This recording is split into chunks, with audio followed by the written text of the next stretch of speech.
Part 1 channel के page पर जाकर देख सकते हैं आप। विराट अपने मोबाइल का टॉर्च उस काले साए पर मारने लग जाता है।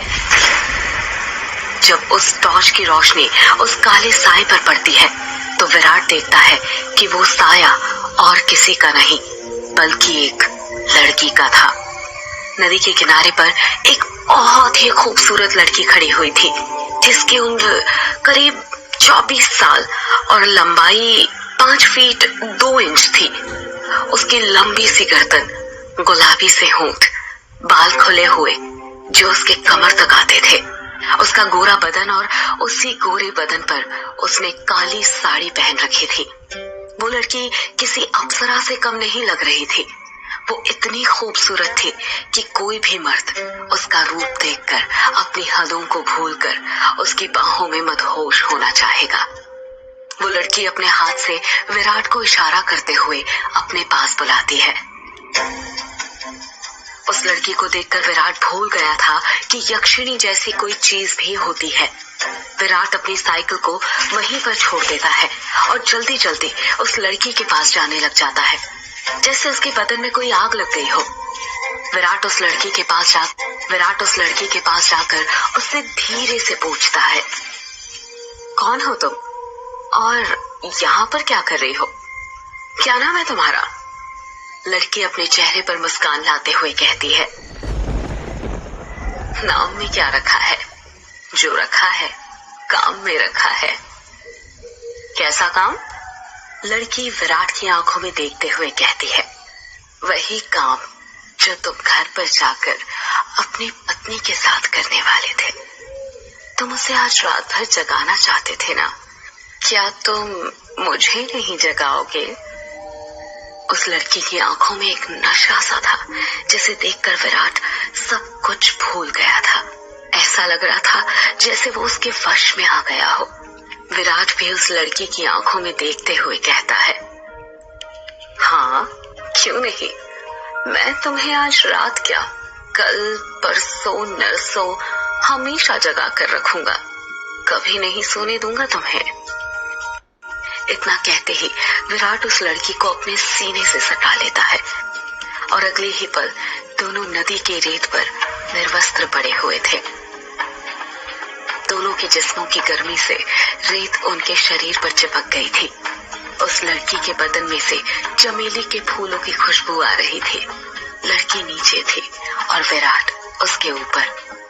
विराट के माथे की पसीने की बूंदें ये साफ जाहिर कर रही थी कि वो थक चुका था और उसके बदन की सारी ताकत खत्म होने वाली थी। पर उस लड़की का चेहरा देखकर ऐसा लग रहा था जैसे अभी तो कुछ हुआ ही नहीं था।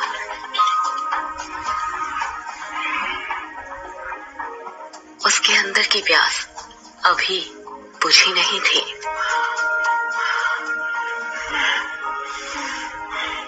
विराट अपनी चरमोत्कर्ष अवस्था में पहुंचने वाला था और कुछ ही पल में वो उस लड़की के बदन पर ध्वस्त होने वाला था।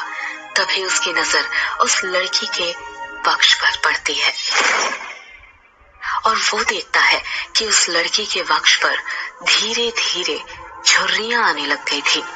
उसके हाथ पैरों की नसें बाहर निकलने लग गई थी। उसके बाल काले से सफेद होने लग गए थे। देखते ही देखते वो लड़की अचानक से बूढ़ी औरत में तब्दील हो जाती है।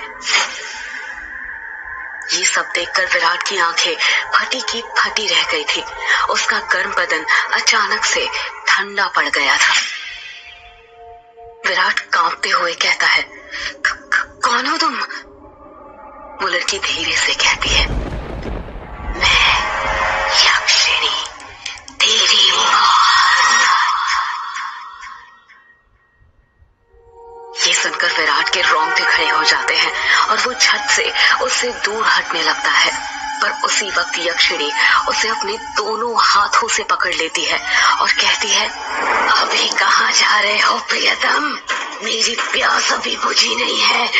तुम तो मुझे कल परसों नरसों हमेशा तक जगाना चाहते थे ना? क्या हुआ, थक गए या डर गए मेरा असली रूप देखकर? विराट उसका खौफनाक चेहरा देखकर इतना डर गया था कि कुछ भी नहीं बोल पा रहा था। उसको यक्षिणी की आंखों में खुद की मौत नजर आ रही थी। यक्षिणी गुस्से में कहती है, वासना की प्यास में तू ये भूल गया कमीने कि तेरी पत्नी वंदना तेरा घर पर इंतजार कर रही है और तू यहाँ पर मेरे साथ। तुम मर्द कभी एक स्त्री से प्यार नहीं कर सकते। तुम्हारी हवस कभी खत्म नहीं होने वाली। इतना कहकर यक्षिणी अपना हाथ विराट के सीने पर रख देती है। यक्षिणी के लंबे लंबे काले नाखून थे जो चाकू की तरह पैने थे। विराट डरते हुए कहता है, नहीं नहीं, ऐसा मत करो, जाने दो मुझे। जाने ही तो दे रही हूँ, पहले बताना। पार्ट 3 के लिए वीडियो को लाइक और चैनल को सब्सक्राइब करना ना भूलें।